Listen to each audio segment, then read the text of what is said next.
Hey, I'm Lulu Miller. So Radiolab, we're a science show. Tell sciencey stories, or stories that don't seem sciencey at first, but then have a scientific question at their heart. But there's another element at the core of Radiolab, which is music.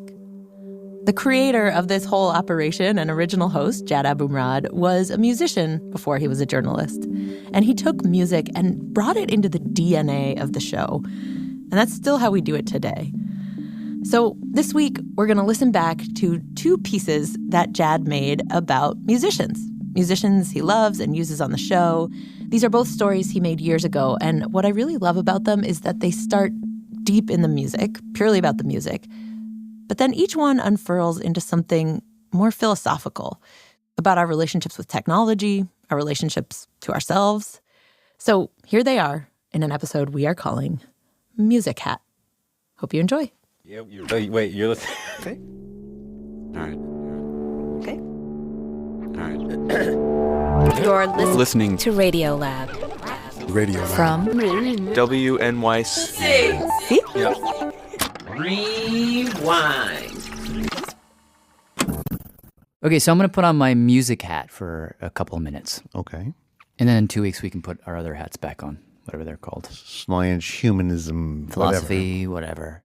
Look, we are many people. We are many people. I am a musician as well as a storyteller. You are a Broadway show tune singer as well as a radio raconteur. I would like to have been a Broadway show.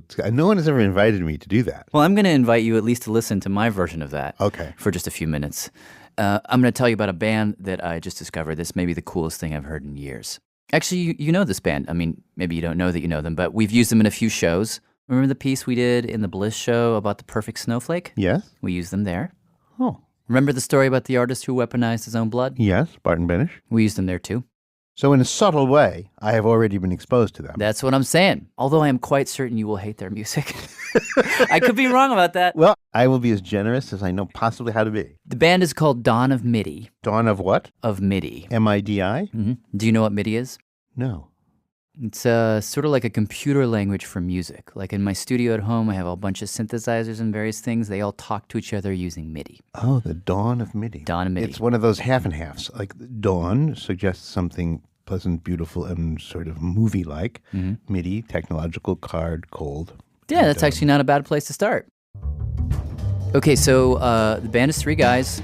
Akash Izrani, he plays the bass. Amino Beliani plays the piano. Qasim Naqvi plays the drums. They met in college at Cal Arts. Initially, though, their partnership was not about music. It was about tennis. Began on the tennis courts. On the tennis court. Yeah, it was funny, actually, because we would play, late at night. That's Akash, the bass player. Qasim had, stolen the key and kept it or something. And one night we were there at, 3 a.m., and I think we were really drunk, and security showed up, and he saw us. They were pounding the ball back and forth, yelling. And when he saw the intensity with which we were involved in this match, he was like, you guys should continue, carry on. and he left. And that intensity sort of translated into the music that they started to play. Maybe not the competitive part, but they would take it really seriously. What they would do is they'd get together. We'd go into these classrooms that had no windows and turn out all the lights. And they would play these long, crazy sets. In pitch black darkness. That was completely, totally improvised. Before they started, they would have no idea what key they were going to play in. No. No idea of what tempo. No. Or how long they were going to go. No. Would you at least figure out who was going to play first? No. I mean, they just start cold? Cold. But it would end up sort of like that 3 a.m. tennis match. Really intense, rolling, rollicking improvisations. Kind of atonal. Atone, oh boy. I know. I would just try not to use that word. Okay. But it's really, I like it. It's really interesting stuff. And like I said, we use it in the Snowflake story. But that style of music is not actually what I'm going to present to you now. Okay. It's what they do next that I find totally fascinating. To set that up, as they're out on tour, doing this free improvisational thing, they were also listening to different kinds of music. They were listening to electronic music as well. Stuff like Aphex Twin. Also, one of them gets really deep into trance music. Not techno-trance, but... a lot of music from Africa. West African music, as well as music from Morocco. And these are musical traditions that have a totally different approach to rhythm, which we can talk about in a second. But they're listening to all this stuff, and it begins to somehow seep in. They begin to gradually put a little bit of it into their sets, and to make a long story short, over the course of 2 years, It was a very incremental and slow process. they pieced together this style of music that is 180 degrees from what they were just doing, and unlike anything I've ever heard. And the only way I can describe it is it's sort of like ancient folk music filtered through highly obsessive computers that actually aren't computers but people. What does that mean? Here, I'm going to play you some, okay? Okay. On. No, not that. Let's put this on. Let's just mute this. All right. Here it comes. Now keep an open mind. Okay. So this is how it starts with just a bass line.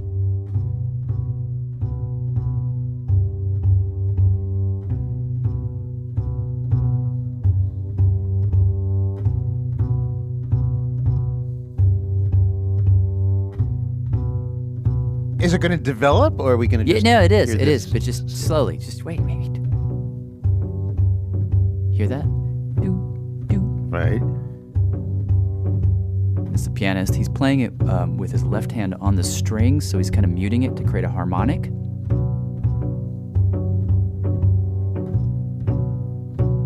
I know a pot of whales who would go crazy for this. Look. Okay, you hear the drums are coming. Do you hear that? Yes.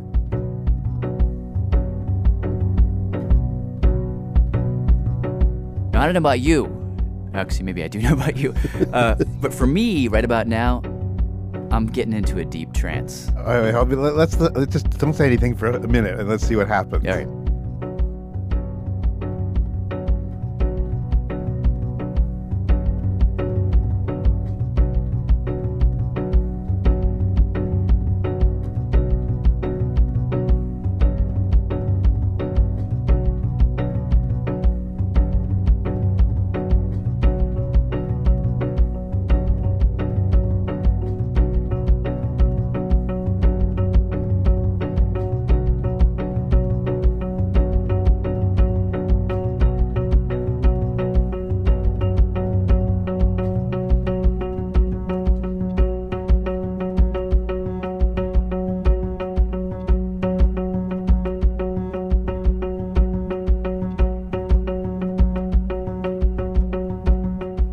Listen to that. They're not playing a machine. They're playing traditional instruments. No, this is all live. They're playing real instruments. This is all performed. It's acoustic. Although it doesn't sound acoustic.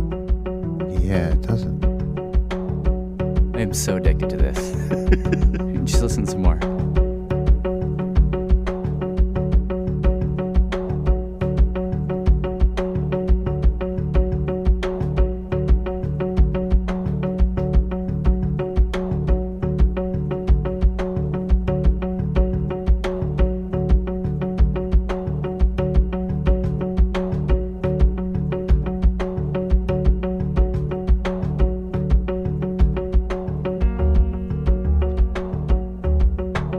See, it just starts to slowly evolve, A little bit. bit by bit. And it just keeps doing that for 45 minutes. I mean, it's broken into tracks, but it's really just one long thing. I think that in seismic laboratories all over the world, where geologists gather, people who have to listen to impending earthquakes, this is going to be like enormous. In the Coral Witch household too, I imagine. Because it's small shifts. Tiny, tiny shifts.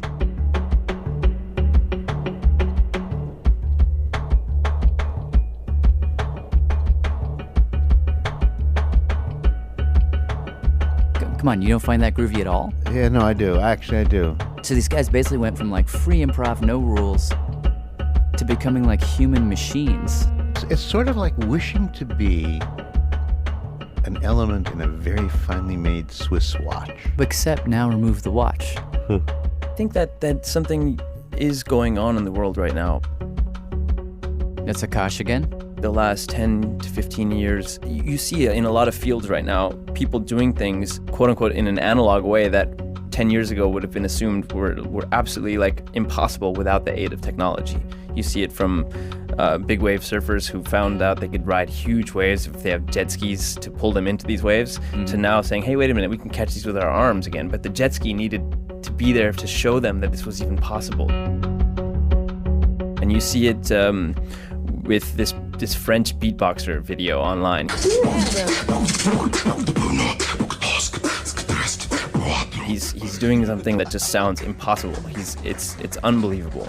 And it's like something that the kind of stuff that Aphex was programming for his music, but this guy's doing it with his mouth. And it's like the computers showed us a world of possibility, and now we're sort of almost realizing that world was inherent to us, not the machine. Huh. So you're talking about like a reclaiming. Yeah, absolutely. And it was like almost like we didn't know how far the biotech of our minds could go until the machine sort of showed us that, hey, wait a minute, like this is coming from you guys.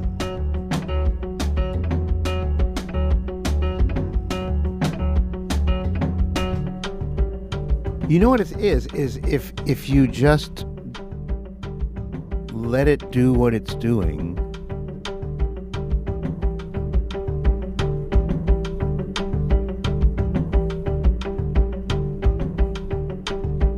and have none of the usual expectations of resolution or like that usual arc. It's not going to tell you a story. It's just going to keep you company. That's what's happening here. Yeah, I mean, I think what it's trying to do is to get you into a different state of mind, like a different state of time.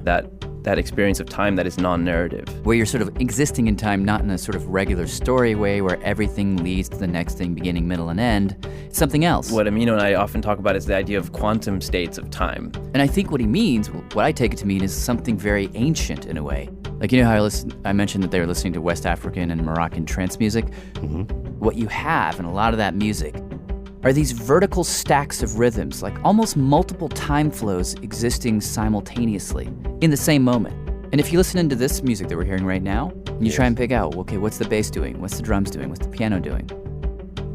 You will hear that they're actually almost not fitting together, like they're playing different beats, pulling at each other in some sense. If I listen in and try and pick out all the lines, I get lost in the intricacies of their rhythms. If I listen out, I can just nod my head to it for 45 minutes. But if I listen in, I'm like, Jesus God, what is that bass player doing? I have no idea what beat he's on. That's cool. And that's just interesting to me, the way that the patterns on the interior are just kind of mess with your ear because they all seem to be on their own cycle, falling in and out of phase. But then when you pull out and just listen to the whole thing together, you're like, oh yeah, I can nod my head to this. I can nod to this. This reminds me, actually, I don't know if you are familiar with Mark Rothko's paintings, those like sort of squares of color that sit one on top of the other sometimes. Mm-hmm. I have the same, there's a Rothko chapel in Houston. Yeah, one of the most amazing places. Because he would often take a sponge and then dip it in the color and then very lightly dab. Like over and over and over. So it's very, very layered. And when I look closely, I see patterns within patterns within patterns within patterns, and I get feelings from the patterns. Yeah. And I find myself sort of telling stories about the feelings that I'm having. Then I'll pull myself out and I'll see three rather richly tonal blocks of color. Big picture, then little picture again. Yeah, totally. And it's the same thing you're describing. Yeah, I like that phrase, feelings from the patterns. That makes sense to me. And these patterns, to me, they feel kind of ancient and new at the same time, super mechanical and yet deeply human at the same time. It never quite resolves for me somehow.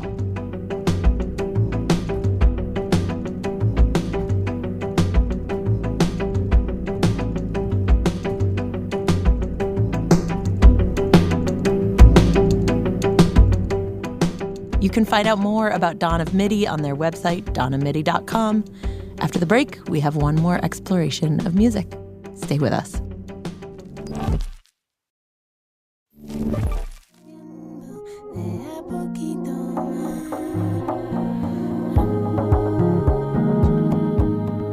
Hey, I'm Jad Abumrad. I'm busy listening to this. Who is this? I'm Robert Krulowich. This is Radiolab, the podcast.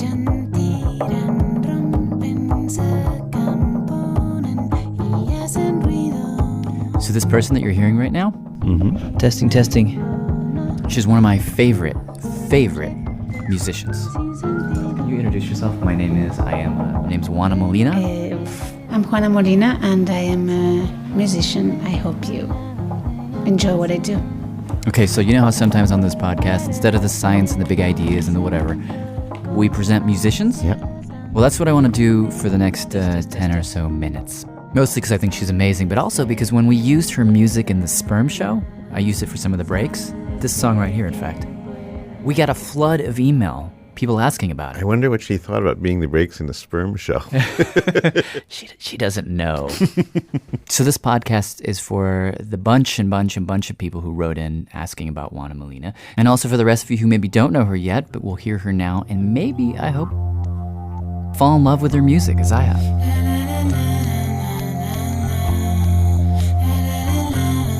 So let me make space here. Okay, so I spoke with her recently as she was in town to play a gig at this club called Le Poisson Rouge. Le Poisson Rouge, the red fish. Yep. And she told me her backstory. It's kind of interesting. She started out as a musician, taking piano lessons and guitar lessons, trying to be a performer. It wasn't really working out at that point. So she needed a job. And she wasn't really sure what to do, but she knew she was always good at impressions. It's something I could always do, and it was easy for me just to impersonate characters and People that you knew, or just people like stereotypes or I don't know if it's stereotypes or archetypes, both. I mean, yeah. Oh, that's an interesting sound. Yeah. And one day I was desperate, looking for a job that gave me enough money to play music, and I thought TV was the best option. You went to TV to help pay for music? Mm-hmm. So what she did was she went over to the local TV station, somehow convinced them to give her a job reporting fake news, sort of like The Daily Show. And eventually she got her own show called Juana y sus Hermanas, which means Juana and her sisters. It was sort of a comedy show. It was just sketches, yes. And how long did that go for? 3 years. At the beginning it worked very well because I had money and I could pay my rent and my guitar lessons. But then I got big. She became a huge hit. Was it the kind of situation where you'd walk down the street and be recognized? Yeah. Much to her dismay, oddly. Suddenly she was an actress, not a musician, and as she puts it, her life kind of got out of hand. Well, but then she got pregnant. I got pregnant and I needed to stay in bed. And so I had time to think about my life and then realized that I had totally missed my goal. It was just that I didn't want to miss it. I didn't want to die and not having done what I wanted to do. So at the height of her popularity as an actress, she drops out. Yeah, that's not what I wanted. I just wanted to be a musician. So she starts playing in these little clubs, just her and her guitar. So how did people respond? Badly. Didn't go so well. Well, it was hell for several years. She said she had terrible stage fright. You're an actress, wouldn't you be fine to be on stage? It's not the same. You're acting. It's not you. I suppose that's true, but I mean, you're used to having... You don't suppose you know. What I was doing is to impersonate people, and I was making fun of people. It was never myself. Yeah. And it was horror because it was, I don't know, I was just very scared. So what she ended up doing was kind of going solo. You know, like she tried to play with musicians. And I didn't like anyone. And they didn't like what I was offering them either. So essentially what she does now is she creates entire symphonies of just her. Just her, her guitar, some electronics, and this looping box. She'll play a line, and then it'll loop, and loop, and loop. And then another line, and then a loop, and loop, and they'll both be going, and then she'll add a third, and a fourth, and a fifth. And somewhere along the way, and this is what I love, as you're listening, you slip into this universe of one.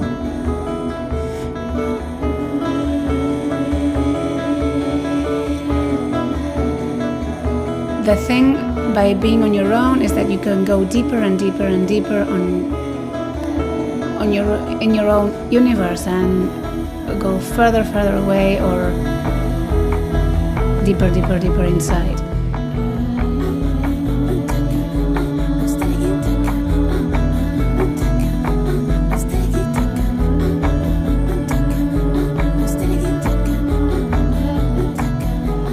Now, do you, when you loop yourself and you're in the middle of like let's say an an avalanche of Juana Molinas are singing and harmonizing.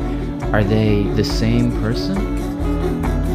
I usually feel that the sounds tell me what to do with them. Every sound has its own behavior, at least for me. I'm just feeling like a driver of those sounds.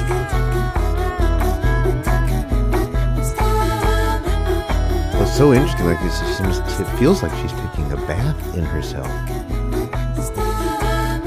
Little by little, my ridiculously small universe, it becomes huge.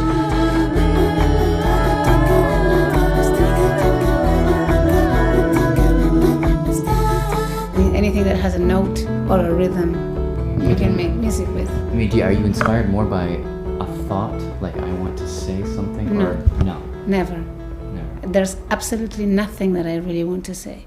Really? Really. I mean, you have lyrics sometimes. Most of the times. So when the song pops into your head and you develop it, you're not thinking of a story No. per se? No. Never. But you put the story on afterwards, why? In order to be able to sing. Un Dia, the song.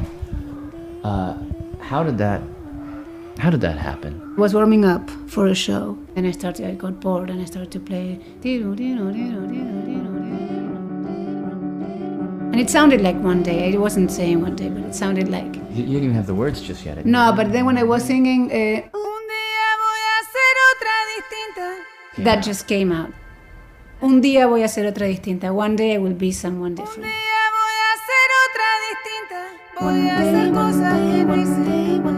So from that sentence, I already had the whole song.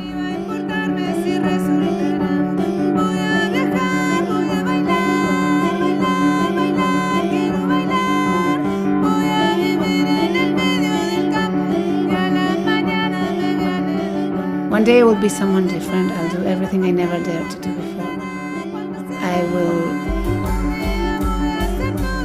live in the middle of the country and I will dance, dance, dance, and only dance.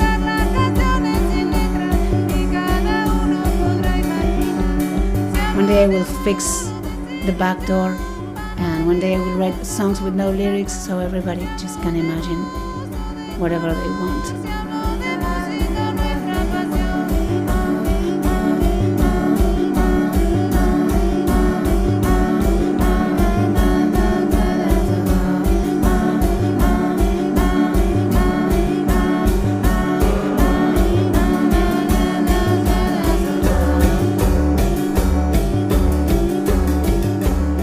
Something crazy? I heard that song and I got the sense immediately of what it was without knowing the words. Just a sense of like a chant to your better self. You once called it like the chorus of one. Remember that? Yeah. The thing you say to yourself when you're feeling really crappy. Well, I had that feeling from this song. And so I got on her website, juanamolina.com, and the only fan letter I've ever written in my life was to her. And I emailed her and I was like, I really love this song. I love your music. And can I remix it? And amazingly, her manager wrote me back. Totally, you can remix it. Really? Yeah, he sent me a DVD of all of the different parts of the song, and you can hear there's like a bazillion parts here. So I remixed the song. Oh my God! Was this guy in Buenos Aires, or where was he? No, it turns out he's just down the street. He was in New York. Can we hear your version? Yeah. How can I do that? I know how I can do it. Okay, hold on one second. I'll go run over and I'll play it for you. We'll listen to Juana for a while. Okay, I've got it right here. Okay, so here it is. Here's a short excerpt from a remix that her manager was nice enough to let me do of her song, of Juana Molina's song, Un Dia.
sé jamás.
Okay, I want to thank Paul Dalen and Juana Molina. You can also go to juanamolina.com, check out her music.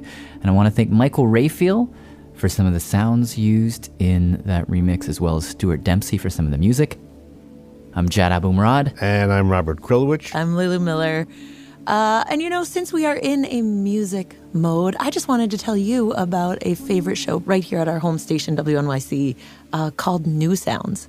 They have been on the air for decades. And their small team of John Schaefer and Karen Havlick comb through music released from all over the world to bring you such a delightful and eclectic mix of musical goodies, just like Juana Molina or Dawn of Midi, that kind of stuff. So if you want something on in the background to unwind to refresh your repertoire while you cook or run or, I don't know, contemplate some profound mathematical theory, I highly recommend you check them out. Here's a little sample of their vibe. Here's one of their promos. In a world full of algorithms, we often miss the element of surprise, especially with music.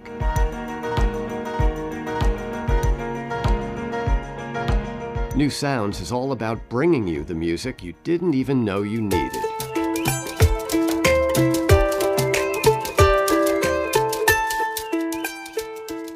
If you're in New York, you can listen old school live on the radio on 93.9 every weeknight at 11 p.m. Or you can find tons of episodes online at wnyc.org/shows/new sounds. See you next week for a story where music quietly returns to the background. Thanks for listening. Hi, I'm Victor from Springfield, Missouri, and here are the staff credits. Radiolab was created by Jad Abumrad and edited by Soren Wheeler. Lulu Miller and Lasse Nasser are our co-hosts. Dylan Keith is our director of sound design. Our staff includes Simon Adler, Jeremy Bloom, Becca Bressler, W. Harry Fortuna, David Gable, Maria Paz Gutierrez, Sanyu Nanan Samandan, Matt Kilty, Annie McEwen, Alex Neeson, Sarah Kari, Sarah Sandbeck, Anissa Pizza, Ariane Wack, Pat Walters, Molly Webster, and Jessica Young, with help from Rebecca Rand. Our fact checkers are Diane Kelly, Emily Krieger, Anna Pujol-Mangini, and Natalie Middleton.